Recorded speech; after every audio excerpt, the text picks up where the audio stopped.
Assalamualaikum warahmatullahi taala wabarakatuh. Salam olahraga, kembali lagi bersama saya Dimas Awal Ginanjar di channelnya Agi Ginanjar. Pada kesempatan kali ini saya ingin berbagi terkait dengan informasi soal dan pembahasan mata pelajaran PJOK untuk menghadapi PPG dalam jabatan tahun 2022 part yang ketiga.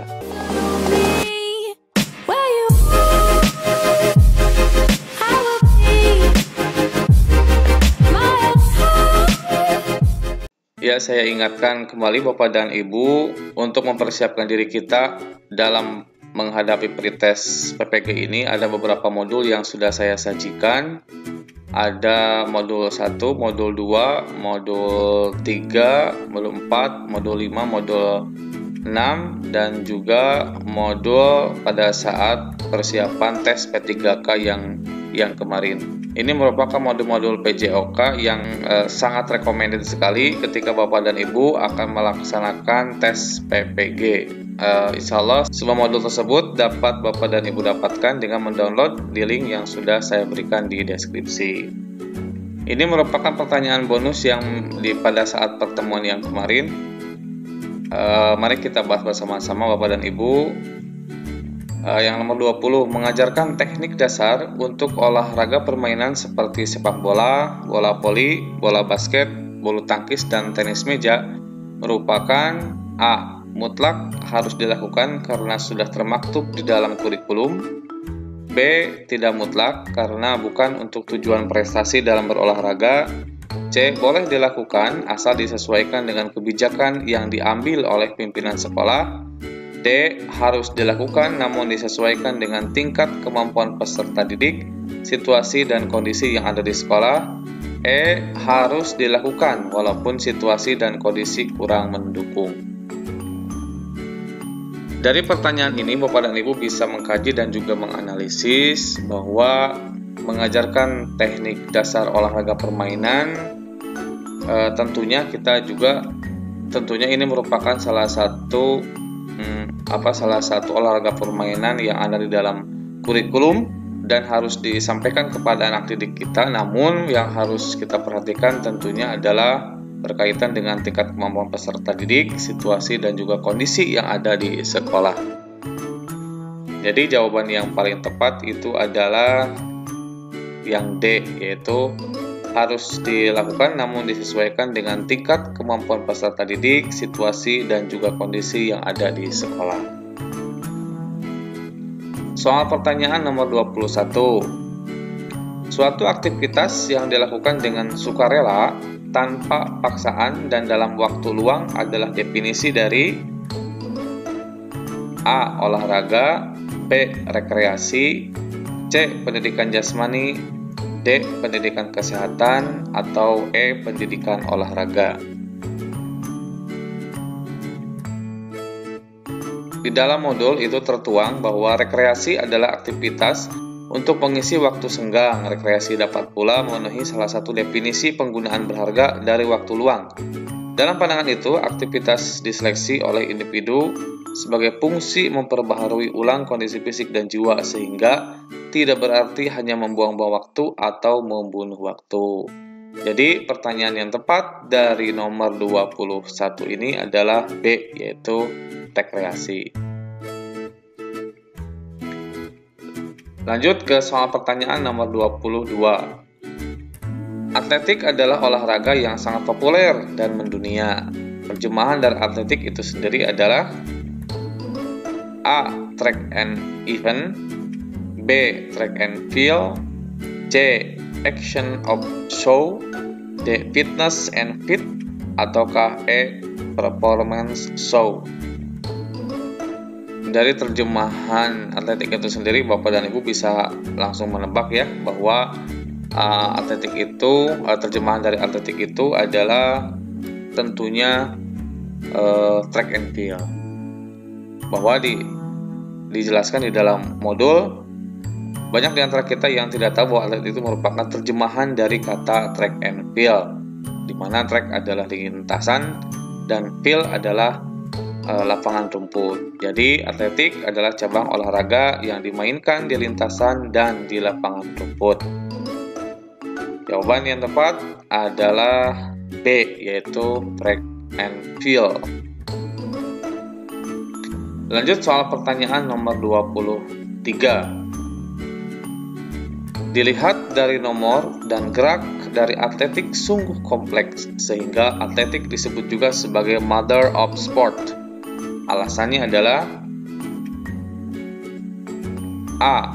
Atletik adalah cabang olahraga yang paling unggul dan bergengsi di mata dunia. B. Cabang olahraga atletik di dalamnya terdiri dari unsur jalan, lari, lompat, dan lempar yang kesemuanya merupakan dasar yang diperlukan dalam cabang olahraga lain. C. Merupakan induk dari olahraga tertentu yang dapat diperlukan sebagai dasar atau pondasinya. D. Unsur yang ada dalam olahraga atletik merupakan refleksi dari olahraga yang dipertandingkan. E. Atletik merupakan salah satu cabang olahraga yang pertama kali diselenggarakan dalam Olimpiade. Jadi pembahasannya, atletik juga sering disebut sebagai mother of sport atau induk dari segala cabang olahraga. Artinya, karena cabang olahraga atletik di dalamnya terdiri dari nomor jalan, lari, lompat, dan lempar. Yang kesemuanya itu merupakan dasar yang diperlukan dalam cabang olahraga lain. Jadi jawabannya adalah yang B, yaitu cabang olahraga atletik di dalamnya terdiri dari unsur jalan, lari, lompat, dan lempar.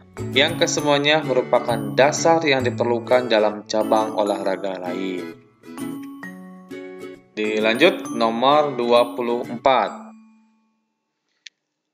Kemampuan tubuh melakukan penyesuaian terhadap pembebasan fisik yang diberikan kepadanya dari kerja yang dilakukan sehari-hari tanpa menimbulkan kelelahan yang berlebihan, yang berarti disebut apakah A. Kebugaran jasmani, B. Ketahanan tubuh, C. Daya tahan tubuh, D. Kekuatan tubuh, E. Kekebalan tubuh. Bapak dan Ibu pasti bisa mengetahui jawaban dari pertanyaan nomor 24 ini. Saya yakin. Ya, pembahasannya adalah kebugaran jasmani. Kenapa kebugaran jasmani? Di dalam modul dituangkan dan dijelaskan karena dengan kebugaran jasmani yang baiklah seseorang dapat melakukan aktivitas sehari-hari secara optimal.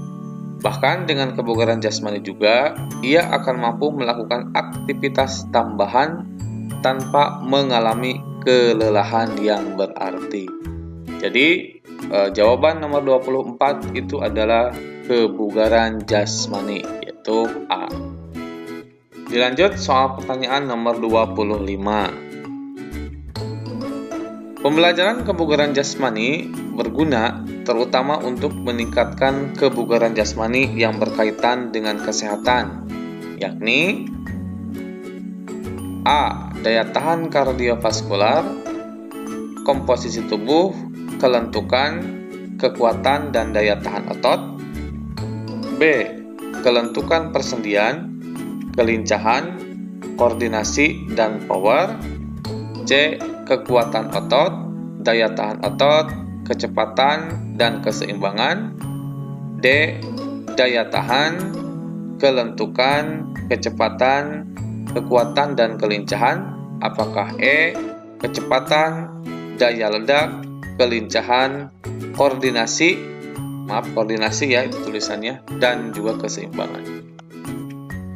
Jawaban yang tepat dari nomor 25 ini terkait kebugaran jasmani yang berkaitan dengan kesehatan adalah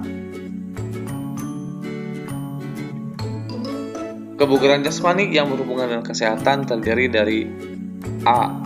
Daya tahan, B. Komposisi tubuh, C.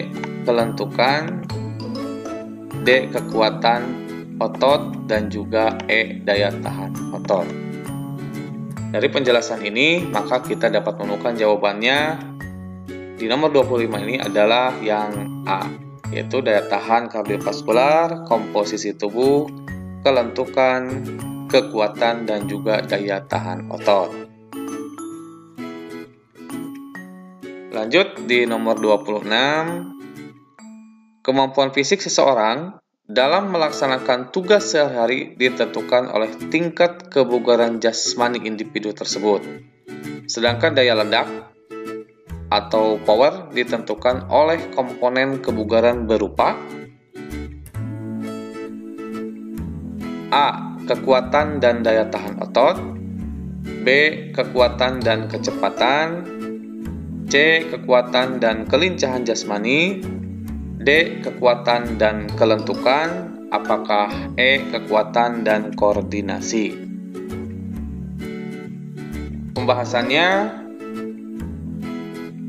kebugaran jasmani yang berhubungan dengan keterampilan itu terdiri dari kecepatan, kelincahan, daya ledak, dan koordinasi, dan juga keseimbangan. Jadi, jawaban nomor 26 adalah kekuatan dan juga kecepatan. Dilanjut soal pertanyaan nomor 27. Gerak dasar pencaksilat adalah suatu gerak terencana, terarah, terkoordinasi, dan terkendali yang mempunyai 4 aspek sebagai suatu kesatuan. Aspek tersebut adalah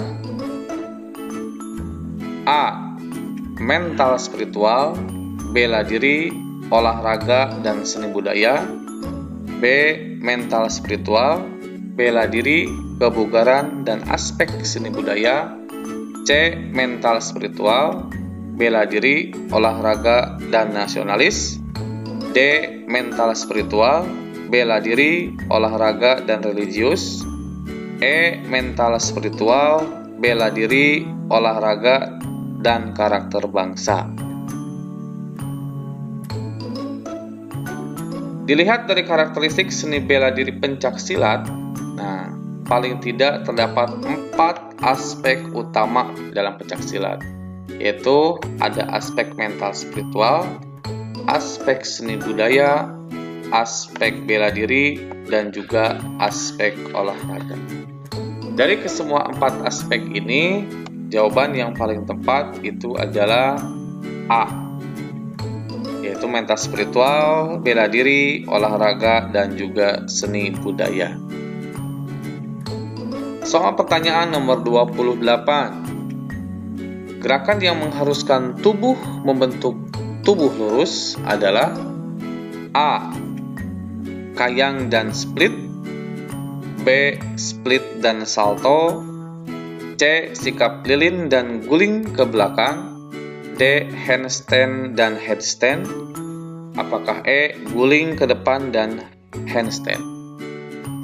Jika dilihat dari pertanyaannya, artinya yang gerakan yang mengharuskan tubuh itu membentuk lurus.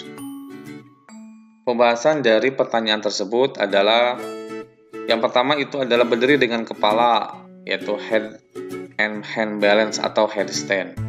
Berdiri dengan kepala merupakan posisi keseimbangan badan yang memanfaatkan kekuatan kedua otot lengan dan kepala leher sehingga titik tumpunya. Yang kelima adalah handstand, yaitu berdiri dengan tangan. Berdiri dengan tangan adalah sikap badan tegak dengan bertumpu pada kedua lengan tangan, kedua kaki rapat dan lurus ke atas. Jadi dua gerakan ini merupakan gerakan yang lurus. Jawaban yang paling tepat di nomor 28 ini adalah yang D, yaitu headstand dan juga handstand. Soal pertanyaan nomor 29. Keterampilan yang biasanya mudah ditentukan awal dan akhir. Gerakan dengan durasi sering dan singkat, seperti melempar bola, merupakan jenis keterampilan dari A. Keterampilan tertutup atau closed skill, B. Keterampilan discrete atau discrete skill, C. Keterampilan continue atau continuous skill, D. Keterampilan serial atau serial skill, ataukah E. Keterampilan terbuka atau open skill. Jawaban yang paling tepat untuk menjawab pertanyaan dari nomor 29 ini, di dalam modul dijelaskan ada beberapa keterampilan pada saat melakukan gerakan. Ada 6 ya, ada 6 keterampilan. Itu keterampilan terbuka open skill, keterampilan tertutup close skill, keterampilan discrete skill, keterampilan continue atau continue skill, dan yang kelima adalah keterampilan serial. Dari pertanyaan nomor 29 ini adalah keterampilan yang biasanya mudah ditentukan awal dan akhir. Gerakan dengan durasi sering dan singkat seperti melempar bola merupakan jenis keterampilan dari keterampilan discrete. Dijelaskan di dalam modul ini bahwa keterampilan discrete merupakan keterampilan yang biasanya mudah ditentukan awal dan akhir. Gerakan dengan durasi sering dan singkat seperti melempar bola. Jadi jawaban yang paling tepat untuk nomor 29 ini adalah yang B, yaitu keterampilan discrete atau discrete skill. Ya, demikian Bapak dan Ibu beberapa pertanyaan dan juga jawaban serta pembahasan di part yang ketiga. Ini saya kembali menyertakan pertanyaan bonus untuk Bapak dan Ibu jawab ya, dan nanti kita akan bahas insya Allah di pertemuan berikutnya. Pertanyaan bonus di nomor 30 ini adalah dua orang anak melakukan gerakan berlari dan salto. Renggo berlari sejauh 10 meter dan Randa melakukan gerakan salto. Gerakan dua orang ini termasuk dalam gerakan A. Renggo melakukan gerakan discrete dan Randa merupakan gerakan serial. B. Renggo melakukan gerakan serial dan Randa gerakan discrete. C. Renggo melakukan gerak discrete dan Randa gerakan continuous. D. Renggo melakukan gerak continuous dan Randa gerakan serial. E. Renggo melakukan gerakan serial dan Randa melakukan gerakan continuous. Untuk menjawab dari nomor 30 ini, Bapak dan Ibu silahkan dibuka modul PJOK-nya dan jawabannya itu akan pasti ada di dalam modul tersebut. Silakan Bapak dan Ibu jawab pertanyaan bonus tersebut. Insya Allah di pertemuan berikutnya akan kita bahas bersama-sama. Demikian paparan dan juga pembahasan soal PJOK pada kesempatan kali ini. Semoga bermanfaat dan menambah referensi bagi Bapak dan Ibu semuanya dalam persiapan PPG di tahun 2022 ini. Jika ada informasi yang ditambahkan dan ingin bertanya, silakan kemukakan di kolom komentar. Semoga kita semuanya diberikan kelancaran, maksimalkan ikhtiarnya, progreskan juga doanya. Semoga Bapak dan Ibu lolos dalam pretest PPG di tahun 2022 ini. Demikian, mudah-mudahan bermanfaat. Billahi taufiq wal hidayah. Assalamualaikum warahmatullahi wabarakatuh.